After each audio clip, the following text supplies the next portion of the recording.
হাম্বল রহ একটি নাম একটি ইতিহাস।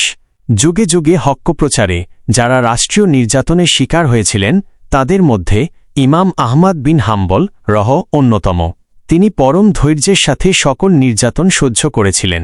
তার নির্যাতন নিপীড়নের ঘটনা থেকে মুসলিম উম্মাহর জন্য অনেক শিক্ষণীয় বিষয় রয়েছে। বিশেষ করে যারা কঠিন মুহূর্তে দিশেহারা হয়ে যান এবং সরকারের বিরুদ্ধে বিদ্রোহ করাকেই একমাত্র সমাধান মনে করেন, তাদের জন্য ইমাম আহমদের জেল জুলুমের ইতিহাস পাঠ করা জরুরি। ইমাম আহমদ রহ ১৬৪ হিজরির রবিউল আউয়াল মাসে জন্মগ্রহণ করেন। মাত্র ৩ বছর বয়সে তাঁর পিতা মৃত্যুবরণ করেন।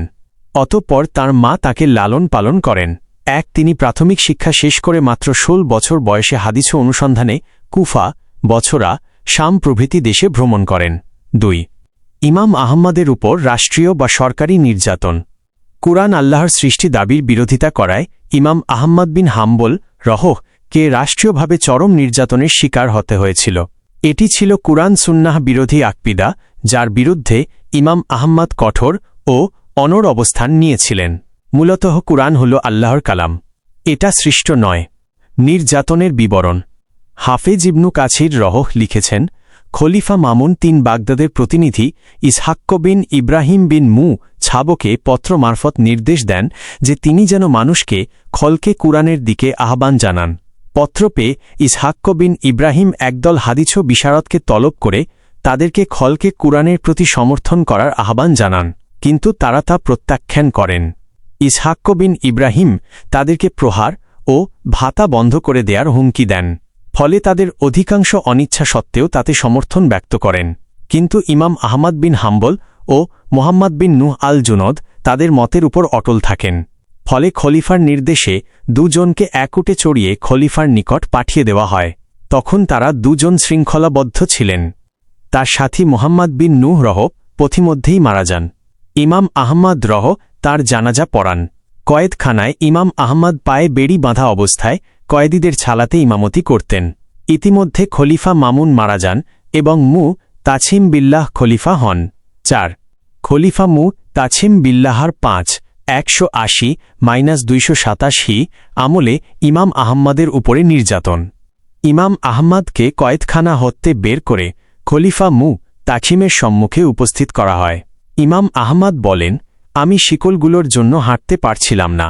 আমি তাছিমের ভবনে উপস্থিত হলাম। আমাকে একটি ঘরে ঢুকিয়ে দেয়া হল। সেখানে কোনো বাতি ছিল না। আমি উয়ু করার জন্য মনস্থ করলাম। হাত বাড়িয়ে পানি ভর্তি একটি পাত্র পেলাম। আমি তা দ্বারা উয়ু করলাম। তারপর ছালাতের জন্য দাঁড়ালাম, কিন্তু কিবলা ঠিক করতে পারলাম না। ভোর হলে বুঝতে পারলাম যে আমি কিবলামুখী হয়েই ছালাত আদায় করেছি।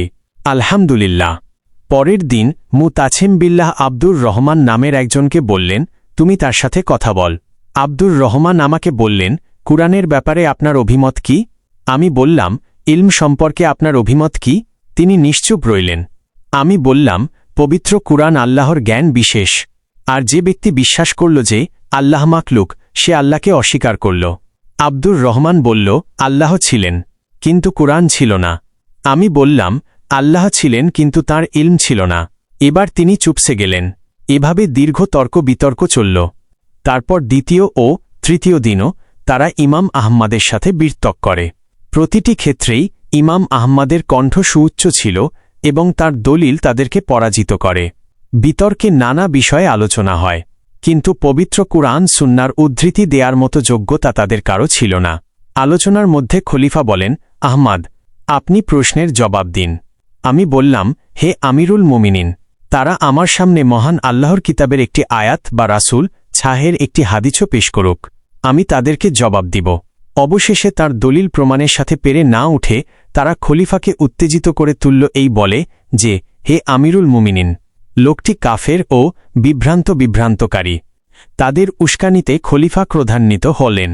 ইমাম আহমদ বলেন, খলিফা আমাকে বললেন, আল্লাহ তোমাকে অভিশপ্ত করুন। আমি আশা করেছিলাম তুমি আমার প্রশ্নের জবাব দিবে, কিন্তু তুমি কোনো জবাব দিলে না। তারপর বললেন, একে ধরে বিবস্ত্র করে ফেল, তারপর মাটিতে হেঁচড়াও। ইমাম আহমদ বলেন, আমাকে তারা বিবস্ত্র করে ফেলল এবং মাটিতে হেঁচড়াল। আমি চরম নির্যাতনের শিকার হলাম। আমি বললাম, আমিরুল মুমিনিন, মহান আল্লাহকে ভয় করুন। আল্লাহকে ভয় করুন। রাসূল ছাক বলেছেন, লাত ইয়ভিলে দমে আমরে ম্যাসলেম ইয়শোহাদে নাতনে লাত ইয়ভিলাত আল্লাথে, যে মুসলিম সাক্ষ্য দেয় যে আল্লাহ ব্যতীত কোনো উপাস্য নেই, তার রক্ত প্রবাহিত করা হালাল নয়। 6 এমতাবস্থায় আপনি কিসের ভিত্তিতে আমার রক্তকে হালাল ভাবছেন, অথচ আমি তো সেরূপ কোনো অপরাধ করিনি। হে আমিরুল মুমিনিন, স্মরণ করুন, আজ আমাকে যেমন আপনার সামনে দাঁড়াতে হয়েছে, তেমনি আপনাকেও একদিন আল্লাহর সামনে দাঁড়াতে হবে। মনে হল কথা শুনে তিনি থমকে গেলেন, কিন্তু খলিফার পাশে থাকা লোকেরা বলতে লাগল, আমিরুল মুমিনিন, নিশ্চয়ই লোকটি ভ্রান্ত, বিভ্রান্তকারী ও কাফের। ফলে খলিফা আমাকে নানা রকম শাস্তি দিতে লাগলেন। জল্লাদদের আনা হল। তারা এক একজন আমাকে 2টি করে চাবুক মারতে শুরু করল। একজন 2টি চাবুক মেরে সরে যাচ্ছে, আর অপরজন এসে অনুরূপ 2টি চাবুক মারছে। তারা আমাকে আঘাতে আঘাতে জর্জরিত করে ফেলে। আমি কয়েকবার বেহুঁশ হয়ে পড়ি। আঘাত থেমে গেলে আমার চেতনা ফিরে আসে।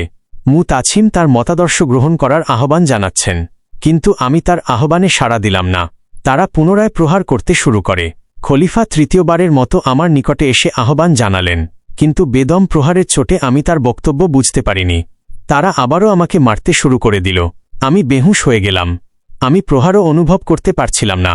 খলিফা ভয় পেয়ে যান এবং আমাকে ছেড়ে দিতে নির্দেশ করেন। এটা ছিল 221 হিজরির 25শে রমজানের ঘটনা। এরপর খলিফা ইমাম আহমদকে মুক্তি দিয়ে দেন। সেদিন ইমাম আহমদ বিন হাম্বলকে 30-এর অধিক চাবুক মারা হয়। কেউ বলেন 80টি, কিন্তু আঘাত ছিল বেদম ও তীব্র। ইমাম আহমদ বিন হাম্বলকে যখন দারুল খেলাফত তে ইসহাক বিন ইব্রাহিমের গৃহে নিয়ে যাওয়া হল, তখন তিনি ছায়েম ছিলেন। ছিয়াম ভেঙে দুর্বলতা দূর করার জন্য তাকে ছাতু এনে দেয়া হয়, কিন্তু তিনি ছিয়াম ভাঙতে অস্বীকার করেন এবং ছিয়াম পূর্ণ করেন। জোহরের সময় তিনি লোকদের সাথে ছালাত আদায় করলেন। বর্ণিত আছে যে ইমাম আহম্মদকে যখন প্রহার করার জন্য দাঁড়ানো হয়, তখন তার পায়জামার ফিতা ছিঁড়ে গিয়েছিল। তিনি শঙ্কিত হয়ে পড়লেন পায়জামা খসে পড়ে যায় কিনা। তাই তিনি সতর ঢেকে নিয়ে আল্লাহর কাছে দোয়া করলেন। ফলে মহান আল্লাহ তার পায়জামা পূর্বের ন্যায় করে দেন। আরও বর্ণিত আছে যে তিনি বলেছিলেন, হে সাহায্য প্রার্থীদের সাহায্যকারী, হে বিশ্বজগতের মা বুধ, তুমি যদি জেনে থাকো আমি তোমারই সন্তুষ্টি লাভে সত্যের উপর প্রতিষ্ঠিত আছি, তাহলে আমার ইজজত ক্ষুণ্ণ হতে দিও না। 7 নিজ গৃহে প্রত্যাবর্তন ও চিকিৎসা গ্রহণ। নিজ গৃহে ফিরে আসার পর চিকিৎসক এসে তার দেহ তে থেতলে যাওয়া নষ্ট গোশত কেটে ফেলেন এবং তার চিকিৎসা করতে থাকেন। খলিফার প্রতিনিধি ইমাম আহম্মদের খোঁজ খবর রাখছিলেন। আল্লাহ তাকে সুস্থতা দান করার পর তিনি কিছুদিন জীবিত থাকেন। যারা তার উপর অত্যাচার চালিয়েছিল, তন্মধ্যে বিদআতীদের ব্যতীত, তিনি সবাইকে ক্ষমা করে দিয়েছিলেন। এ প্রসঙ্গে তিনি কুরআনের নিম্নোক্ত আয়াতটি তেলাওয়াত করতে থাকেন, ওইলো ইহো, তারা যেন তাদের ক্ষমা করে এবং তাদের দোষ ত্রুটি উপেক্ষ করে। নূর 24-22। নির্যাতনের পর ইমাম আহমদের অবস্থান। দারুল খেলাফত তে ইমাম আহমদ নিজ বাড়িতে ফিরে এসে অবস্থান করতে থাকেন। নিজ সম্পদ থেকে প্রতি মাসে প্রাপ্ত মাত্র 7 দিরহাম দিয়ে পরিবার পরিজনের জন্য ব্যয় নির্বাহ করতেন এবং তাতেই তুষ্ট থাকতেন। এরপর খলিফা মুতাওয়াক্কিল যখন খেলাফতের দায়িত্ব গ্রহণ করেন, তিনি নির্যাতনের ধারা তুলে নেন। কিন্তু ইবনুল বালখি নামক এক বিদআতী খলিফার নিকটে নালিশ করল যে ইমাম আহমদ বিন হাম্বলের আশ্রয়ে জনৈক ব্যক্তি গোপনে লোকদের থেকে বায়আত নিচ্ছে। ফলে খলিফার নির্দেশে রাতে আহমদ বিন হাম্বলের ঘরে তল্লাশি চালানো হয়। খলিফার লোকেরা ইমাম সাহেবের গৃহে তল্লাশি করে বুঝতে পারে যে ইমাম আহমদের উপরে অপবাদ দেয়া হয়েছে। খলিফা মুতাওয়াক্কিলের নিকটে যখন এ সংবাদ গেল এবং জানতে পারলেন যে ইমাম আহমদ নির্দোষ, তখন তিনি 10,000 দিরহাম ইমাম আহমদের নিকটে প্রেরণ করেন। কিন্তু ইমাম আহমদ মুদ্রাগুলি গ্রহণ করতে অস্বীকার করলেন। খলিফার দূত ইয়াকুব বিন ইব্রাহিম বললেন, হে আবু আবদুল্লাহ, 10 মুদ্রাগুলি গ্রহণ করাই আপনার জন্য কল্যাণকর মনে করছি। এই বলে তিনি দিরহামগুলি ইমাম আহমদের নিকটে রেখে চলে গেলেন। ইমাম আহমদ মুদ্রাগুলি দরিদ্রদের মাঝে বন্টন করে দেন। এমনকি তিনি একটি দিরহামও রাখেননি। মুদ্রাগুলি যে থলেতে ছিল তিনি সেটাও দান করে দেন। অথচ তার পরিবারের লোকজন তখন চরম অভাব অনটনে জীবনযাপন করছিল। খলিফা মুতাওয়াক্কিল ইমাম আহমদকে তার নিকটে যাওয়ার জন্য বলেন। বিষয়টি ইমাম আহমদকে অবহিত করা হল। ইমাম আহমদ বললেন, আমি বৃদ্ধ ও দুর্বল। কিন্তু খলিফা পুনরায় সংবাদ পাঠালেন যে কোনো প্রকারেই হোক তাকে আমার কাছে আসতেই হবে। অসুস্থতা সত্ত্বেও ইমাম আহমদ ছেলে ও এক স্ত্রীকে নিয়ে খলিফার দরবারে পৌঁছলেন। শীর্ষনেতৃবর্গ প্রতিদিন ইমাম আহমদের নিকট উপস্থিত হয়ে খলিফার সালাম পৌঁছাতেন।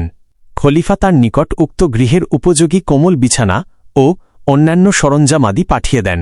খলিফা প্রতিদিন তার নিকটে ঝুড়ি ভর্তি রকমারি খাদ্য, ফল, ফলাদি ও বরফ পাঠিয়ে দিতেন।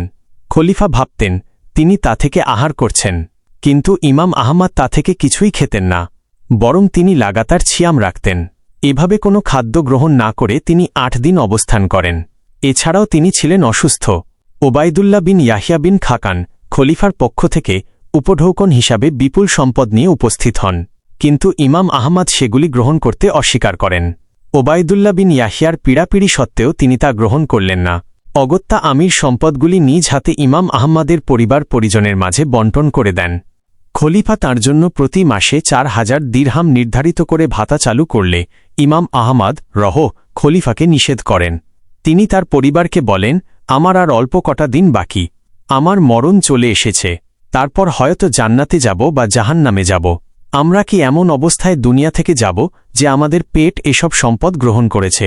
কিন্তু পরিবারের লোকেরা সহিহ হাদিসের মাধ্যমে তার বিপক্ষে দলিল দেন যে প্রার্থনা ও মোহ ব্যতীত এই সম্পদ থেকে যা কিছু তোমার নিকট আসবে তা তুমি গ্রহণ করবে। ১১ তাছাড়া তারা এই যুক্তিও পেশ করে যে ইবনু ওমর ও ইবনু আববাস বাদশার হাদিয়া গ্রহণ করেছেন। জবাবে তিনি বললেন, এটা আর ওটা সমান নয়। আমি যদি জানতাম যে এই সম্পদ জোর জুলুম ব্যতীত বৈধভাবে সংগৃহীত হয়েছে তাহলে আমি পরোয়া করতাম না। ১২ রোগ বৃদ্ধি। ইমাম আহমদ বিন হাম্বলের দুর্বলতা বাড়তে থাকে। খলিফা ডাক্তার প্রেরণ করেন। ডাক্তার বললেন, আমিরুল মুমিনিন, তার রোগ খাদ্যের স্বল্পতা এবং ছিয়াম ও ইবাদতের আধিক্য। তারপর খলিফার মা ইমাম আহমদকে দেখার জন্য তার নিকটে আবেদন পাঠালেন। ইমাম আহমদ প্রথমে অপরাগতা প্রকাশ করলেও পরে এই আশায় সম্মতি প্রদান করেন যে তাতে হয়তো তিনি তাড়াতাড়ি বাগদাদে ফিরে যেতে পারবেন। ইমাম আহমদের নির্দেশে একটি খচ্চর নিয়ে আসা হল। ইমাম আহমদ তাতে আরোহণ করে খলিফার মজলিসে এসে উপস্থিত হলেন। খলিফার মা বললেন, বৎস, এই লোকটির ব্যাপারে মহান আল্লাহকে ভয় কর, তুমি লোকটাকে তার পরিজনের কাছে ফিরিয়ে দাও। খলিফা তাকে চলে যাওয়ার অনুমতি দেন এবং তার জন্য একটি জাহাজ প্রস্তুত করেন, কিন্তু ইমাম আহমদ তাতে আরোহণ করতে অস্বীকৃতি জানান। তিনি একটি ছোট নৌকায় চড়ে গোপনে বাগদাদে প্রবেশ করেন। ইমাম আহমদ কিছুদিন যাবৎ খলিফা ও তার লোকদের সাথে মেলামেশার জন্য আক্ষেপ করতে থাকেন এবং বলতে থাকেন, আমার জীবনের দীর্ঘ সময় তাদের থেকে নিরাপদ ছিলাম, কিন্তু শেষ বয়সে এসে বিপদগ্রস্ত হলাম।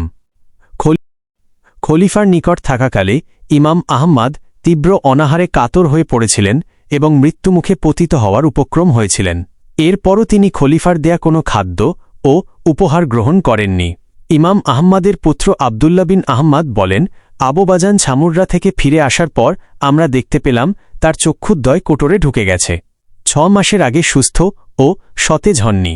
মৃত্যু ২৪১ হিজরিতে রবিউল আউয়াল মাসের জুম আর দিনে এই মহান মুজতাহিদ, সুন্নাতের ধারক ও হাদিসের রক্ষক আল্লাহর ডাকে সাড়া দিয়ে জগৎবাসীকে কাঁদিয়ে পরপারের যাত্রী হন। মৃত্যুকালে তাঁর বয়স হয়েছিল ৭৭ বছর। তাঁর মৃত্যুতে মানুষের এত ভিড় হয়েছিল যে রাজপথ সব বন্ধ হয়ে গিয়েছিল। ১৪ খলিফা তাঁর জন্য কাফনের কাপড় পাঠালে ইমাম সাহেবের ছেলেরা তা গ্রহণে অস্বীকৃতি জ্ঞাপন করেন, কেননা ইমাম আহমদ জীবদ্দশায় খলিফার কোনো কিছু গ্রহণ করতেন না, বরং তার ছেলেরা একটি কাপড়ের ব্যবস্থা করেন যা ইমাম সাহেবের বাড়ির চাকরানী বুনন করেছিল। তাঁর জানাজায় বিপুল সংখ্যক লোকের সমাগম হয়েছিল বিধায় একাধিকবার তার জানাজা অনুষ্ঠিত হয়।